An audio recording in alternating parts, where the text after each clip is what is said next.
കഴിക്കാൻ എന്താ ഉള്ളത്? കഴിക്കാൻ എന്താ വേണ്ടേ? എന്താ ഉള്ളത്? എന്താ എനക്ക് വേണ്ടേ? ഇത് തരൂന്ന് പറ. എന്തെങ്കിലും തരുമോ? ചോദിച്ചാലും തരും. ചോദിച്ചാലും നീ എന്ന് ചോദിക്ക്. എന്നാ പിന്നെ സതുദ്ദേശത്തോടെ ചോദിക്കുന്നെങ്കിൽ ഞാനങ്ങ് തരും. എന്റെ ഉദ്ദേശം വേറെ ആണെങ്കിൽ ചിലപ്പോ ഇത് കൊണ്ടും തരും. ഒരു 2 കഷ്ണം പുട്ടെടുത്തേ. പുട്ട് 2 കഷ്ണം പുട്ട്. പാഴ്സലാണോടാ? ഇല്ല, എന്റെ ഓട്ടോ ഇറക്കത്തിന് ഇടക്കുന്ന അടവയ്ക്കാൻ വേണ്ടിയാണ്. എന്താ അല്ല, ഇതാകുമ്പോ കല്ലച്ചവിടെ കിടന്നുള്ളൂല്ലോ. എന്റെ പുട്ട് കൊള്ളത്തിലെന്നല്ലേ നീ ഇപ്പൊ പറഞ്ഞേ? ഇനി മേലെ നീ ആരോട് പറയരുത് സർലയുടെ പുട്ട് കല്ലിച്ച പുട്ടാന്ന്. നല്ല പുട്ട് തന്നെ. എന്നാ പിന്നെ സർലേ ഒരു ചായ ഇട. ചായയോ?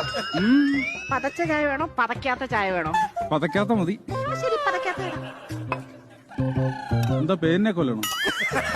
നിനക്ക് പതക്കാത്ത മതി എന്ന് പറഞ്ഞില്ലേ? പതപ്പിച്ചെടുത്തോ.